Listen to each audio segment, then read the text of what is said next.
ನಮಸ್ಕಾರ. ಎಲ್ಲರಿಗೂ learn to earn YouTube ಚಾನೆಲ್ಗೆ ಸ್ವಾಗತ. ಇಂದಿನ ವಿಡಿಯೋದಲ್ಲಿ ಗೋಮಯದಿಂದ ಏನೆಲ್ಲ ಉತ್ಪನ್ನಗಳನ್ನು ತಯಾರಿಸಬಹುದು ಮತ್ತು ಅದರಿಂದ ಆಗುವ ಉಪಯೋಗಗಳನ್ನು ತಿಳಿಯೋಣ. ಇಂದಿನ ಕಾಲದಲ್ಲಿ ನಮ್ಮ ಹಿರಿಯರು ಸಗಣಿಯನ್ನು ಮನೆಯ ಮುಂದೆ ಸಾರಿಸುವುದಕ್ಕೆ ಬಳಸುತ್ತಿದ್ದರು ಮತ್ತು ಹಬ್ಬಗಳಲ್ಲಿ ಬಳಸುತ್ತಿದ್ದರು. ಇದನ್ನು ಮನೆಗಳಲ್ಲಿ ಬಳಸುವುದರಿಂದ ಮನೆಯಲ್ಲಿ ಸಕಾರಾತ್ಮಕ ಶಕ್ತಿಯು ಹೆಚ್ಚುತ್ತದೆ.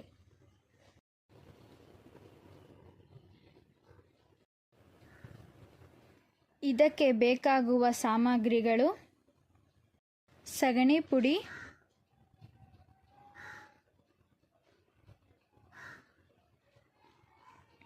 ಮತ್ತು ಜಿಗಟು.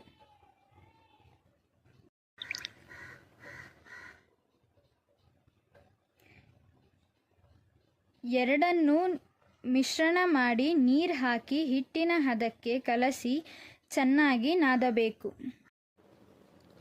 ನಂತರ ಮೋಲ್ಡಿಗೆ ಹಿಟ್ಟನ್ನು ಹಾಕಿ ತುಂಬಿ ತೆಗೆದರೆ ನಿಮ್ಮ ಆಕರ್ಷಕವಾದ ಉತ್ಪನ್ನ ತಯಾರಾಗುತ್ತದೆ.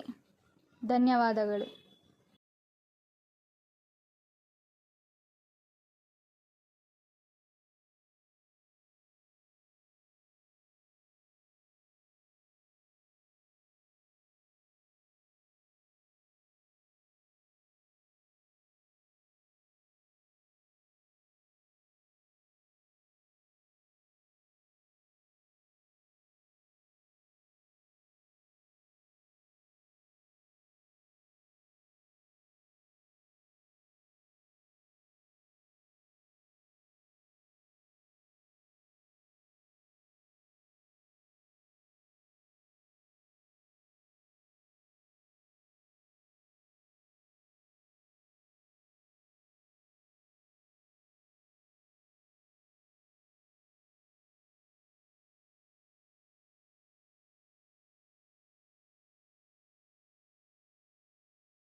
ಮೋಲ್ಡಿನಿಂದ ತೆಗೆದ ನಂತರ ಮೂರ್ತಿಯನ್ನು 2 ರಿಂದ 3 ದಿನಗಳ ಕಾಲ ಬಿಸಿಲಿನಲ್ಲಿ ಒಣಗಿಸಬೇಕು.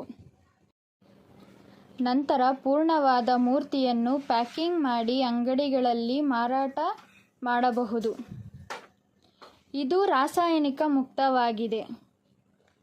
ಹೆಚ್ಚಿನ ಮಾಹಿತಿಗಾಗಿ ಸ್ಕ್ರೀನ್ ಮೇಲೆ ಬರುತ್ತಿರುವ ನಂಬರ್ಗೆ ಸಂಪರ್ಕಿಸಿ ಹಾಗೂ ಹೆಚ್ಚಿನ ವಿಡಿಯೋಗಾಗಿ ನಮ್ಮ ಚಾನೆಲ್ಗೆ ಸಬ್ಸ್ಕ್ರೈಬ್ ಆಗಿ ಮತ್ತು ಲೈಕ್ ಮಾಡಿ. ಧನ್ಯವಾದಗಳು.